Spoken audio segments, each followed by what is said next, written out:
Please state your name and how old you are and when you were born. My name is Harold Griffin, and I'm 65 years old, and I was born March 29th, 1942. Okay. What years did you attend J.C. Price School? Well, from the 4th grade until the 9th grade, which I graduated, I think it was 57 in which I left, so how many years is that? 4th to the 9th is 5, 57 is 52, okay, 52 to 57. Okay. Did you live in Warnersville? Yes. Okay. All right. So, tell me a little something about Warnersville community at the time you lived in Warnersville, in that community. You like what? You want to know what it was like? What it was like, yes. I think it was all dirt roads, except for McCulloch Street and Ash Street, or Freeman Mill Road. Ash Street was a paved road, but the rest of them were all dirt roads. As far as the community was concerned, the breadth of the community, I guess you could say, it was down to South, as I remember, it was South Street, down Ash Street to South Street, over to Freeman Mill Road, Cedar, or Lee Street, and maybe Elm Street. That was the borders where Warnersville, or people went to Warnersville School. I don't know what else you want to know. Okay. What evidence did you see of the negative effects of segregation and discrimination? Well, to be frank with you, I didn't see any negative effects until I got older. I didn't, when I was staying there, when I was in that situation, we want to call it a situation, I didn't have any problems with it. It was okay. I didn't see anything wrong with it. And in fact, I don't know if it was a lot wrong with it. It's kind of hard to say if it was something or a negative effect from it. Other than the fact that we were poor, and when you talk about that, you can philosophize and say, sometimes being poor is a good thing. It's not all that bad. And in fact, I didn't even know I was poor, so that was okay. Everything we thought. I thought everything was fine. Okay. How was Warnersville as a strong all-black community? Well, I think we had people in the community who we looked up to. As far as from my standpoint, from a child's standpoint of view, there were heroes in the community that were close to us. Like the teachers and Dr. Hampton and some of the business people who ran businesses around there. We had people, that was our community, and I didn't look outside of it, for Major League Basketball and all that stuff, and football and all that, for heroes, or people to look up to. And they were my teachers and minister. And do you want to get that? Yeah. All right. And other than the teachers and the people in the community like that, ministers and doctors, and doctor, that's the only one I knew, Dr. Hampton. I think we may have used kind of fictional characters to do it, because I know when I was young, the comic books and Superman and that kind of stuff. What was it, like Sky King and The Shadow and all those people, where it's like people that we read about, and always on Monday night or Tuesday night, we'd look at Straight Arrow and Sky King and all of those on Saturday. The only thing outside the community that I can remember was Circle K. On Saturday, we'd go downtown to it was I don't know what you call it, but it was called Circle K, and you go downtown and they had a stage show. It was like what's the show that used to come on Channel 2 with I can't remember. It was a children's show. You know, so they had, and that's the kind of show it was. Circle K. They had talent people, guys, you know, played piano and that kind of stuff, and sang and did different kids. And that was the only thing I know outside. And they had a serial movie that they played every Saturday. Cost 9 cents to get in. Wow. I remember that, cost 9 cents to get in. Okay. How much connection or interaction was there between the Warnersville community and the teachers or administration at J.C. Price School, especially Mr. Peeler? It was a lot. All of those teachers, you know, at the time, the elite black community was on Bimbo Road, and all those teachers used to live down there. But that didn't mean that my mother knew those teachers like, you know, she knew them like they were friends of hers. It wasn't, and so, and they knew my mother the same way. And I don't know, we didn't have any teachers in our church, but there were some in Shiloh Church. We had a teacher that was in our community, Ezel Blair, senior, and so it was the closeness between the parents and teachers, where you know, they lived right there in the community with us. And I can remember very well. This is one at Price, but I remember my what you want to call it, my debut with alcohol. Over the first year I was over there, they had it was it had a name, but it was a prom for freshmen. That's what it was for. It was a little island thing. And I had my first drink of wine, and I wasn't drunk. It was just, you know, we took a swig of it, and then we acted like we were drunk, so we could. But that message, and I went over there acting the fool at the dance, right? Mm-hmm.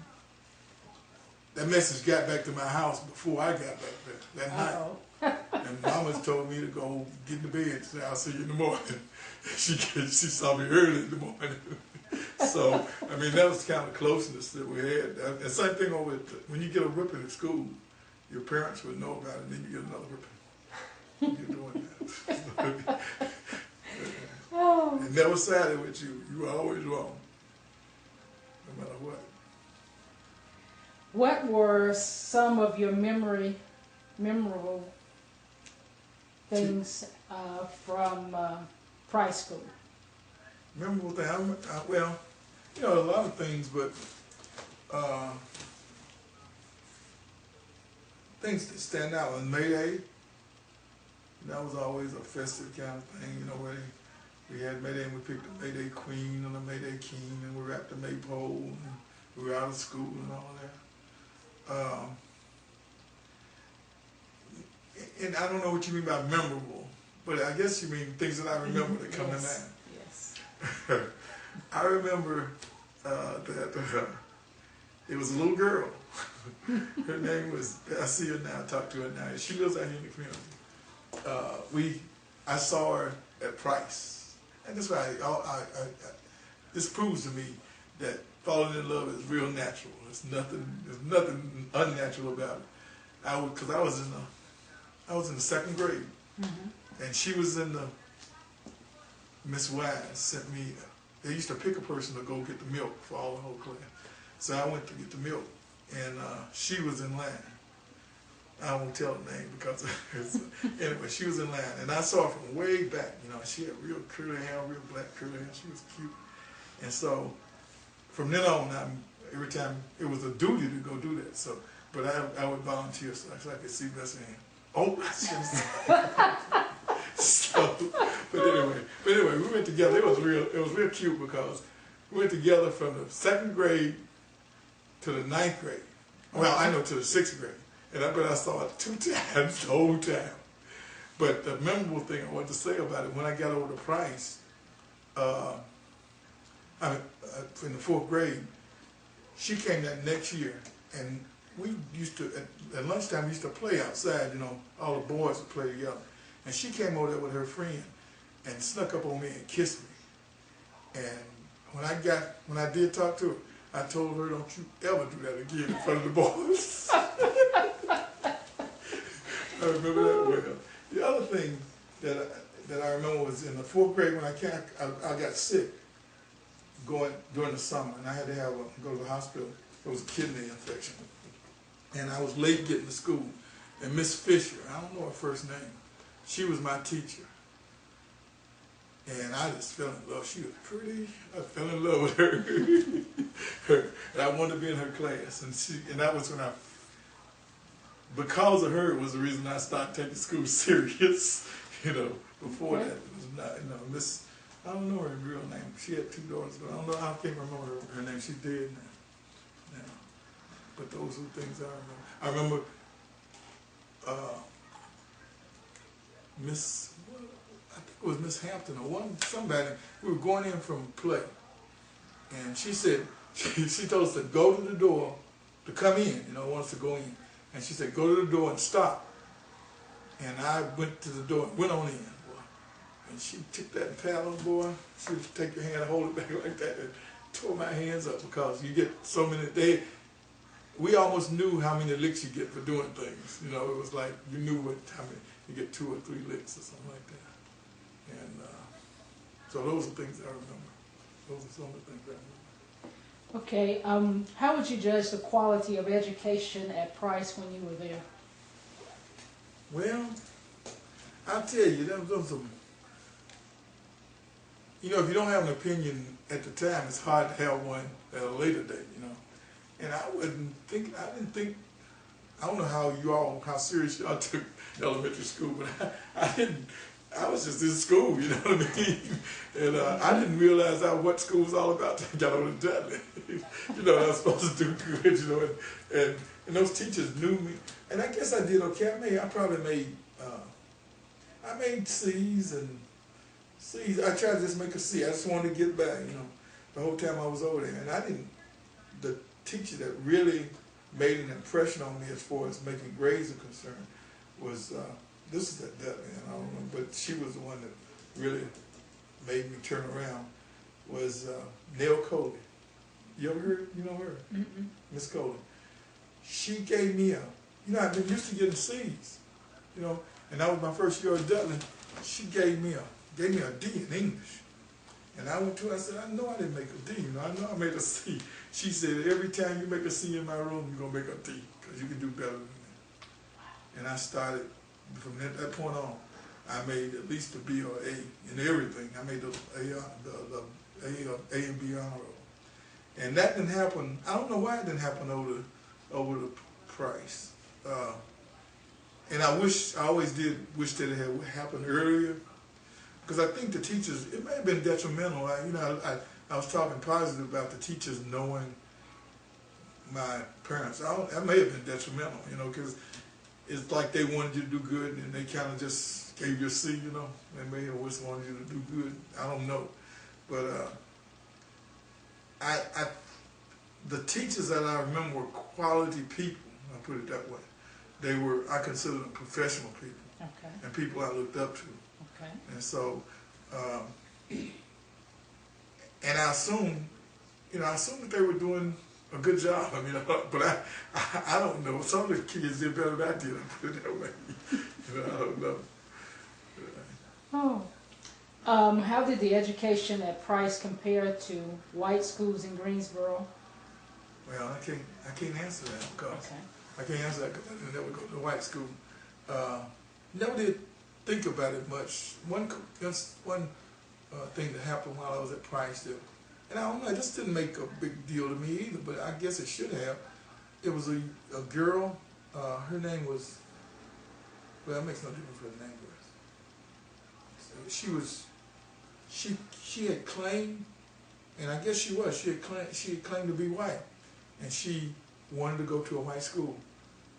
And I think that she was allowed to, but that didn't have a big impact on me. I was saying, why you want to go out?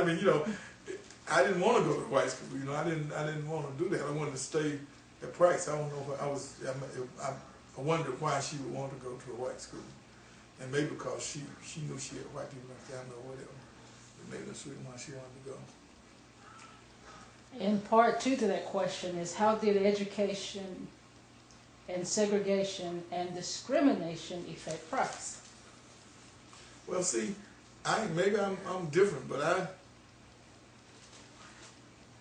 I can tell you from an intellectual standpoint of view how it did, and the reason I think it was detrimental. And even if it wasn't detrimental, I think from a standpoint of view of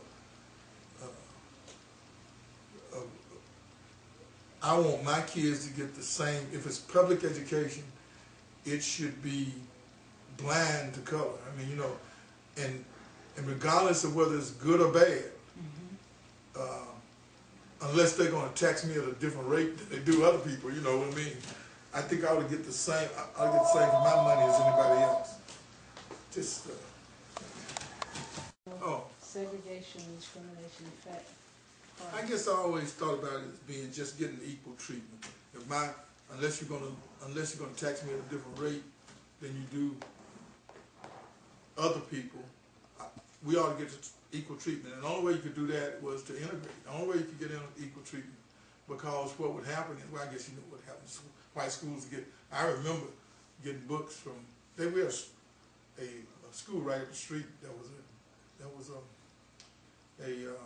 elementary school, and it was white right up the street on the other side of the street.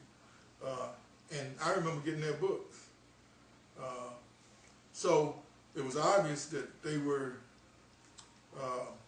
getting the new books, and we were getting their old books, you know.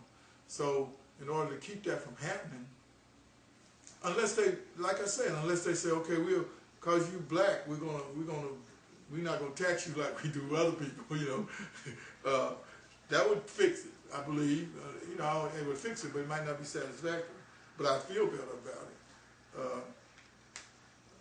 The only way you can do it is make the schools not have an identity, and so nobody, you wouldn't be given to special people. But as it turned out, it's always people got the money is the ones that's gonna have a better school. The communities that got money is gonna have better schools than the communities that don't. So there's discrimination there. As far as the education is concerned, I never faulted being black. I thought it was me. I mean, you know, and it was me. I think it was me. I wish I had done better in elementary school, so that when I got to Dudley and then after that into college, I have a better foundation. But I never thought about it as being, you know, because I went to a black school. Do you remember any or many extracurricular activities at Price, such as the sports or academic clubs or the PTA pageant or the band? Well, band was where was it? I was in the band, and it was a music, that's what it was. We did have a course that was a music course, and then extracurricular would be after school and on Saturday we'd practice and stuff like that. And I was in the band for the whole time I was at, I think now from the 6th grade until 9th grade. And but I don't think I participated in anything else. Oh, yes I did. There was an art class that was given by Miss Reed. And what she did was she took all the gifted, what she called the gifted students in the school, instead of having, out of all her classes, regardless of what grade you were in. And we had a class in the afternoon, after school. That's interesting. We did in the afternoon after school, like from the school was out at 3 o'clock. We had a class that would last about 4, maybe 4:30, and then we would go home. We'd just be doing art, drawing and stuff like that. Do you remember the school code or the school song? No, well, there was no school song. And the reason I know that was because I went to a reunion the other day, and when they had a reunion, and she said, we're going to sing the school song. And so, and they gave it out, you know, and I said, this is something not right here. But they just made it up. They just made it up. I knew it wasn't a school song. Let's see, was it anything cold? I can't remember. No, I can't remember anything like that. I can't remember any kind of code or anything like that. Okay. What was your favorite subject or subjects, and why? Well, I always did like to draw. I've been drawing since I was at an early age. So that was one of my favorite subjects, drawing, art. But I really did like science and math too. Miss Robinson, ninth grade science was the one that introduced me to that. And, and I remember in the sixth grade, Miss McCullough let us do, I don't know what that was, because it seemed like that was a homeroom class. And in the sixth grade, did we start, when did you start changing classes? It's the eighth grade. Well, it's one, you know, I think it's the eighth grade. So sixth grade was, anyway, what I'm trying to say is that she let us do a project that was unrelated to schoolwork. It was we did, me and Ezel Blair, young Ezel Blair. Okay. I drew, he was kind of talented too, he drew too, and we drew a mural in the classroom of spaceships and people and going to the moon and all this good stuff, you know, and all around a big project, you know, because it was all the way around the room, you know. We did the spaceship and people in the space helmets and all that. One of the things that was outside of school that always used to interest me was inside, outside of school. We used to draw comic books, and we had our heroes, and we make a comic book. Me and Ezel did, and but that was sort of inside, outside of school. It wasn't a subject, but we used to do that a lot. We just draw superheroes and stuff like that, and tell stories about those, and like a comic book. So those were my interests. Okay. Who was your favorite teacher or teachers, and why? I think Miss Robinson was my favorite teacher. And mainly because she was a science teacher, and I really did like science and everything. And that was about it. I think Miss Taylor too taught me English, although I didn't like English so much. I liked the literature part of it, and not for the reading. I liked it for the story. I mean, I remember reading. I still remember now. Now I can't remember. I mean, I don't know what the name of it is because I still remember. But it was about, maybe I can make you know what I'm talking about. Was it the Ram of the Ancient Mariner? You ever heard of that? You ever heard of the Ram? No, sir. You ever heard of the Albatross? Have you? I've heard of an albatross. Wait, that's what this was in there. This gal, you ever heard this thing? I remember this one line from it was, maybe that was a poem. It was a poem, but it was a story poem, you know, like an epic poem. Water everywhere and not a drop to drink. You ever heard that? I've heard that saying, but that's about the guy who I can't tell this, but the ship stopped going. There was no wind to blow it, and he was just out at sea. And he was dying, and all the crew had died, and he was telling a story about this. And that's when he says the slang, you know, all this water around him, and he couldn't drink it now because it was salt water. But I didn't like it for the literature. I liked it for the story, you know, telling the story. You know, I wanted to find out what was going on in the story.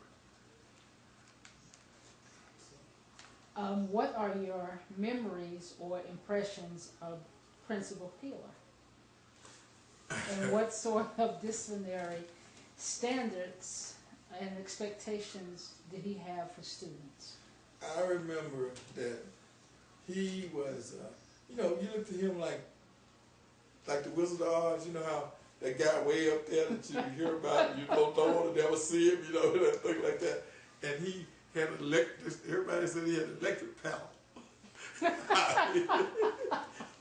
You know, and so you didn't want to go see him. You didn't want to, because they just send you to the office, and boy, the people went to the office, you know, it's like they went away and never came back. So, and you want to stay out of contact. So it's like, my impression of him, I got a real good impression of him after I left, you know, because I think he would give you he would give you a whip. If you went to him, boy, that was bad news. That was a bad whipping.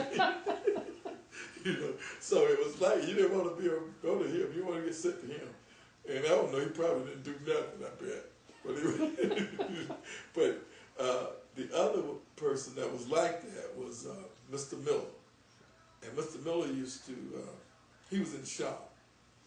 And he did a good thing, I think, really, the way he used to do his discipline. You could get bad points, you get bad points and good points. And he would keep up with your good points and your bad points. And then at the end of the year, you either owed him some licks or he would owe you, if you had plus points, he'd pay you some money. And, but usually we ended up owing him some licks. But, Mr. Pillar, my impression of Mr. Pillar was much more favorable after I got older. I mean, you know, that he was ran the school well, and we respected him and everything. And in fact, that was the way it was with all the teachers. We looked up to them like they were real professional people. I mean, they were the only a large part of the community they represented it. They were professional people. We didn't have a lot of professionals in the community. But teacher was considered somebody that was somebody, you know. And so Mr. Pillar was considered the same way, even higher. He was almost like I said, he was like, you didn't see him. He was he was like a god almost. How did your education at Price prepare you for your later life? That's a good question. Hard to answer. I think that some of the urgencies that the teachers they would give, you know, like when you do something wrong and they would preach to you about, you know, you're not going. I remember that Miss Taylor used to always say, these girls don't have much to pick out. Don't have much to go ahead and go have much to pick from. That's what she'd say. So you're gonna have to make a living, and you're gonna have to do this. We're trying to, and I remember those are the kinds of things, those speeches that they'd be mad because we didn't do something, we didn't got bad grades or whatever. And those are things that made an impression on me that I had to be somebody because, you know, and get my work and do what I'm supposed to do because, you know, I wasn't gonna be nothing, you know. So they used to say, you know, we're trying to prepare you for life and everything. They get those speeches. Mr. Wilson, too, who used to he'd always be upset about something and just go off on a tyrant, you know, and bless us out about not doing the work or something like that. But as far as education is concerned, I don't remember, I know it must have benefited me, but and the encouragement that the people tried to give us too, you know, try to help us as far as what we ought to know and what we ought to be doing and that kind of stuff. I think was something that I took with me. So it sounds like that the staff at Price, the teachers, the staff, and all of the staff were nurturing. Oh yeah, they cared about their students. They cared about you doing well. They were. I think they were surrogate parents in a way. I mean, you know, we looked at because like I said, I mean, you know, if you didn't do the right thing, you're usually gonna get blessed out or whipping one or something, you know. so it was. They were like. I really did. I mean, we respected them as authority figures and like our parents, you know, and everything else, you know. When you get a good word from them, that would be really good. That was good encouragement, you know, like that. So yeah, they were real nurturing. Backing up just a moment, earlier on during the interview, you talked about people from the church community. Who were strong voices in the church community? Well, what I really meant was some of those teachers were in our church, you know, they were in our church, like Miss Hammonds, and knew my mother and father well. I mean, you know, they knew them on a personal basis and everything. So, although I was never in Miss Hammond's room, she was there, you know, and she watched what I do and everything. I knew she could talk to Mom. So, and I don't think we had a teacher that was in there. I went to New Zion, and I didn't have a teacher, but we did have my best friend was Ezel Blair, and his father was a teacher. Okay. And but he taught over at Lincoln. He didn't teach at Price. And so, and he wasn't in our church, but his grandfather or his father founded our church. They started our church. So I can't think of any teachers that actually was in my church. But there were plenty of teachers who were close to my family, close to my family. Okay. How do you think Price School should be how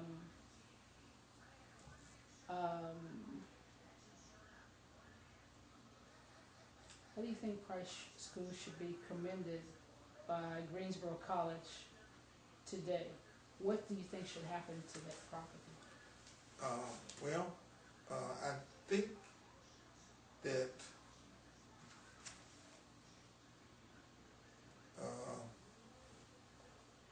that there's not much that I know the problems that they've had with it and some of the arguments that some people have put up, and I think it's going to be a hard road to hoe if because Greensboro College they bought it, okay, so it's theirs, and I think the most that could be done would be to whatever they do with it is to name that facility Price, the name of whatever it is, Price Field or whatever, or should be done. I don't know how it happened. I feel sad that it happened, I feel sad the Price won't be there anymore. But after all, it's, if you look at it from, I always try to put myself in the other person's position. And if you can come away from his position, if you stay in his position, and you can come away from that position with your same opinion, then you're right, But most of the time, when you put yourself in somebody else's position, you're not going to come away with the same position. Now, I look at myself. If I bought my house, right? Mm-hmm. I came over here, I looked at the house, I liked the house, and I bought it. Okay. Okay, now, I get in the house, and I'm getting ready to, say I'm adding, this is a porch when I came, it was a porch. I'm getting ready to add me a porch, to close the porch in. And the former owner comes and say, no, you can't do that. I don't want you to do that, because that porch meant a lot to me, Well, I gotta, and maybe he can sway me into, I don't know, he probably can't sway me. I want a porch, I want to build a porch. Now, I think it's commendable on Greensboro, for Greensboro College to be considerable, and try to placate the community. And I don't know, naming it after that might do it or whatever, or if they're going to keep the lights down low or whatever they're going to do, I don't know. But some of the complaints are it's going to be trouble and noise and all that, They own the property, so, it ain't much you can do. I hate to see it go up any way that I wish that the building could stay there. I wish it had been instead of them back, or if they bought it, they would use it as classrooms and leave the building like it is and renovate like they did over Dutton. That would be good if they would do that. I don't know whether that's in their plans or not, and I can't dictate to them. But it would be good if they could leave the building there and renovate the inside of it and use it for something, and so the building would be there. That would be good. But I think probably the most they're gonna do is be able to name it the complex, whatever it is, because I can't see. Unless they would have some classrooms or something up there that you go to. I don't know what else they could do. Because I'm sure that they just didn't bar everybody else from buying it and say only Greensboro College can have it. You know what I mean? So, everybody had a chance to go in and get it. So, I don't know whether that's the right answer, but that's my answer. That's your answer. That's right. Mr. Griffin, this ends our interview tonight. We would like to thank you for allowing us to come into your home. Mm-hmm. Is there anything else that you would like to add in closing out this interview? Well, I can't think of anything else. I made good if that camera went out. Okay, it's kind of hard to think when you're on the camera. I know I had good impressions of Price, but you know, I don't know how you were when you were younger, but I had so much childhood until school was just a little part of it. You know what I mean? I know exactly what I'm trying to say. I know And exactly so it's what like you I'm mean. trying to remember school was in there, but I tell you one thing I do remember. And I was really young then. They had I must have been 4 or 5 years old because I wouldn't have been going over to nursery school. Mama wanted me to go to nursery school over there, and I raised all grades the same about it. And I remember she had to get me. I had to stay with somebody in the family because of it. And it was down there in that where the physical ed department where they had a nursery school, and I just wouldn't go. I didn't like that at all. And I was about, I couldn't have been no more than 4 or 5 years old when that was going on. But so they did have something to assist the community over there. When I was if I was 5 years old, I had to be like a 48 or something like that. So, Okay, do you have any pictures or yeah, I have. of your days at I Price? have a picture of my. It's a picture of my 9th grade class. Okay. But I'm not in the picture because it's we had different sections. We had a 9C, 9B, 9 all like that. And but it is one of the sections. I have a picture. I have that picture, and I got it from a photographer who was over there at the reunion. I went over there. He had it posted up there, and I had all those people. Just boy, it was nice to be able to see, look at those people and say, that's so and so, and there's, like that. So I told him, I gave him my email address, and he sent me the picture.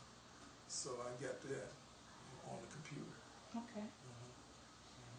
So, I also have some pictures of the 9th grade prom, wow. and Bessie Ann is on there. She's on there. She's on there.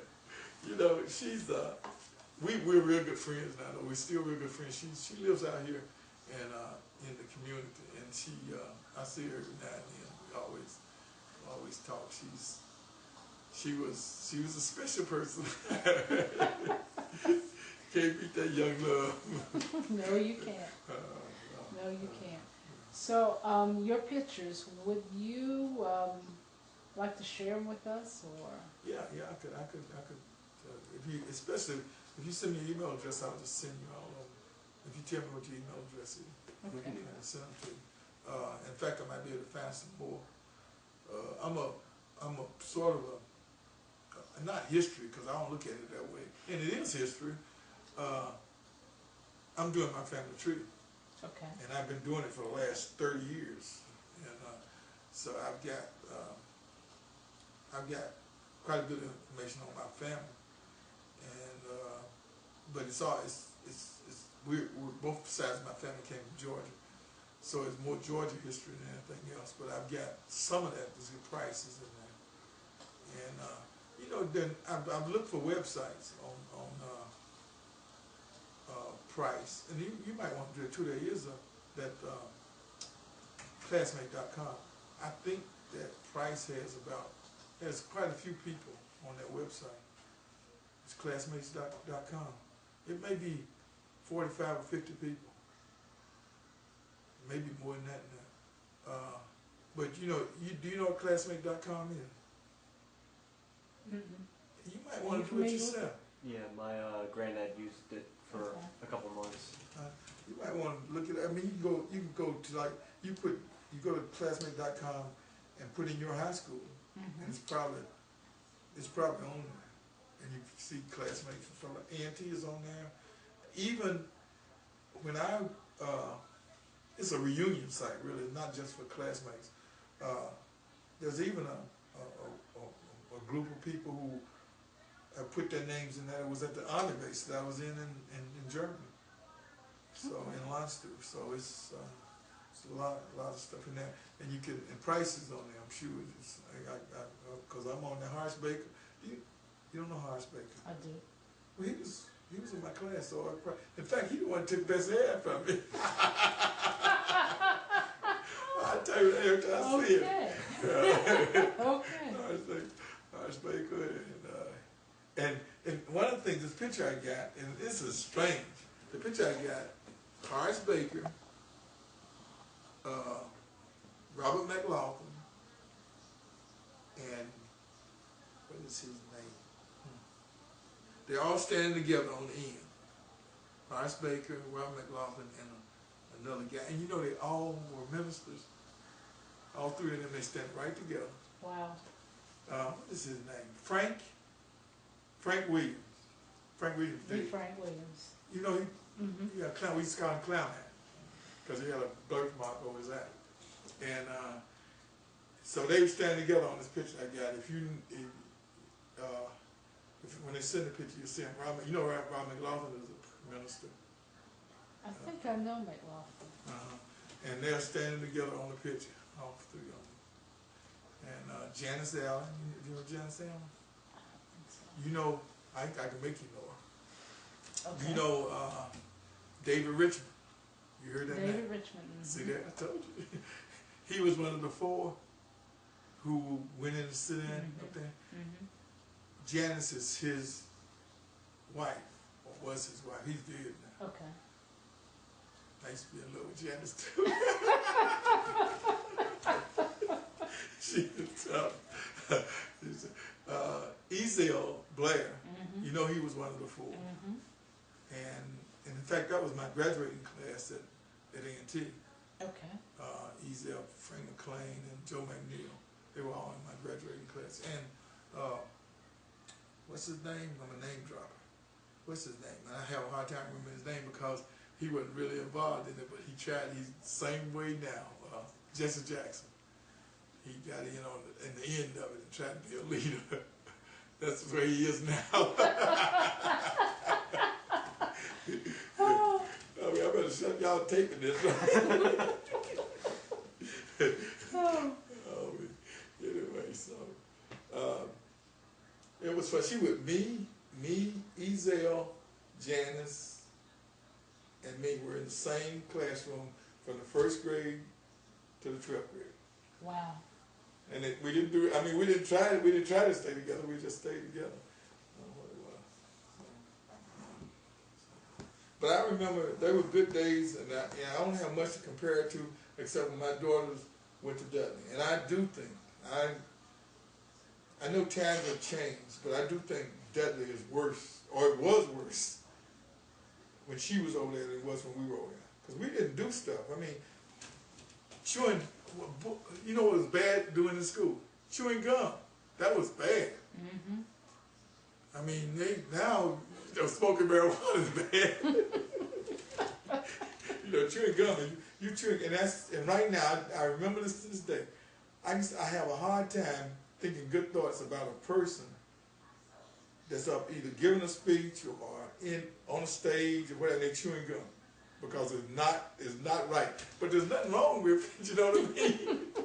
You kind of think about it, there's nothing wrong with chewing gum, but it ain't right. You shouldn't be doing that. That's what was taught. And me and my daughter had a clash.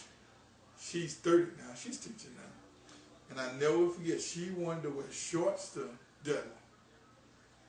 And I said, you're not going to wear no shorts to Dudley, you know. And I don't know whether I was right or not, but I know one thing, it wasn't right. So, you know, it's hard to figure out, but, and she was determined she was going to wear the shorts, and in fact, she did do it. She changed and walked. And that day I had to pick her up for going to the doctor's appointment here because she couldn't get back into it because she had changed here. She had changed at the house. So she didn't have any more clothes, so she had to come out there. And we headed out. But it's things like that were, like go to following directions. I got a whipping for now. I didn't go when I went to the door, I went on in. She said, go to the door and stop. So I got a whipping for her. And then they would, well, you can't whip children now, period, for anything they do. Oh, now I'll tell you that. I think that that's a bad thing. For some reason, I think that's a bad thing. I'm ambiguous about it. I think it's bad that you whip them, and I think it's bad that you don't whip them. You know what I mean? You gotta have some kind of form of discipline. The children Yes. not going, Yes, you they're do. not going to do right. But then, and the thing that messed it up was integration. And the reason integration messed it up, and I'm for integration, but it was because, and they didn't fix this. It was because the teachers were allowed to whip me because my mother knew those teachers. Mm-hmm. And so, but now you go to a school way over somewhere, you don't know who the teachers are, plus the fact the black and white issue is there. So, and you don't know them too. So that's why it ain't got nothing to do with cruelty to children. It's cause people don't want no stranger whipping their children. And that's true. That's what it is. That's true. There's two things that I know for a fact changed the neighborhood. That was one of them. The other one was front porches. Front porches ruined everything. When they took the front porches out, no, really, it did. You think about it. Right now, the house that I lived when I was going to school, I can go as far as I can see. I can tell you everybody that lived in the house. As far as I can see that way, as far as I can see that way.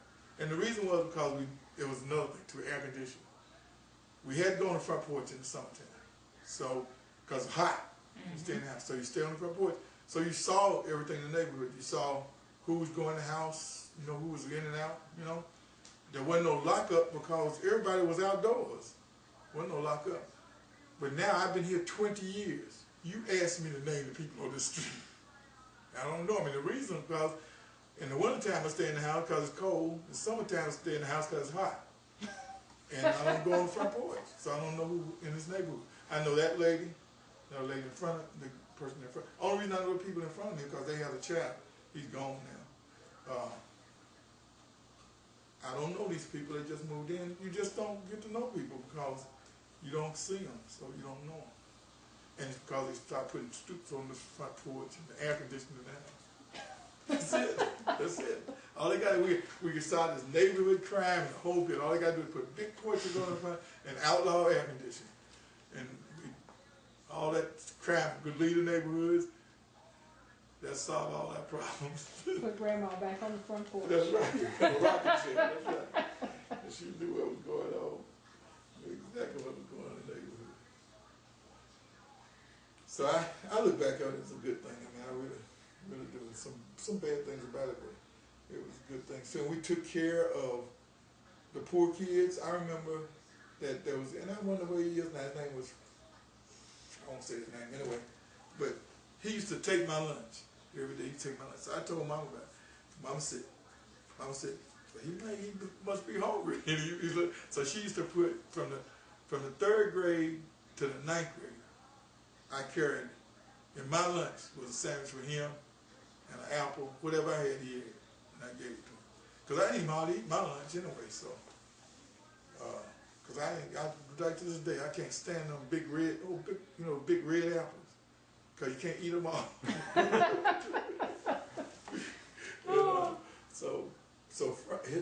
don't want to say his name, but anyway, I used to give him my lunch every day. And me and him got to be real good friends because of that. He used to take my lunch because he was bigger than I was. You had some good lunch.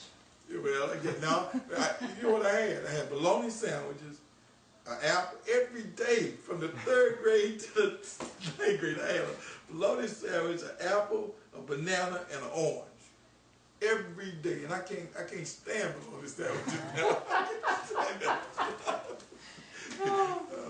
And I used to give them away anyway. But Frank used to come and take me. You got my lunch today? And then we got to, because I had a sandwich for him, we got to be friends. We got to be real good friends. So we took care of each other, which is a good thing. I mean, the parents took care of things and people in the community. And now another thing too, this is really true, I'm not lying. Anybody could whip you. Anybody could whip you. They see you doing wrong, especially an old person whip you in a minute. And call your mama and then you get another whipping.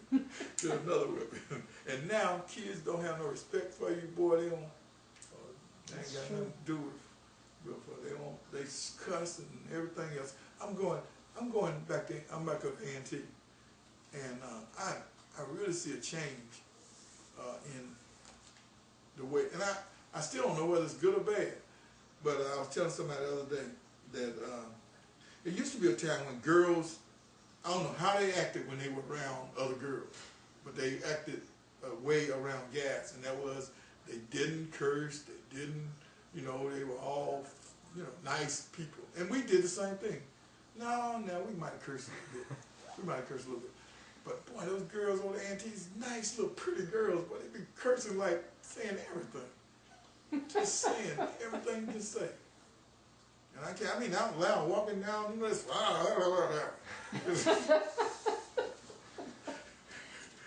and the other day we went to class, and this girl came in and she said, I get there early, because I go there to try to study. And she came in, she sat down, and this other guy was in there. And she said, you know, I couldn't even sleep last night, because these people was making all this noise, banging the headboard up in the thing, you know. And then they got to talking about, and then this other girl came in, and then they got to just carrying on this conversation about sex and how it must have been good and all that, you know. And so then they was asking me, I said, I don't want to get in this conversation. But they just carrying on like it wasn't nothing. So it's changed. I mean, it ain't like it used to be. I don't know what they think. Things have changed. So true.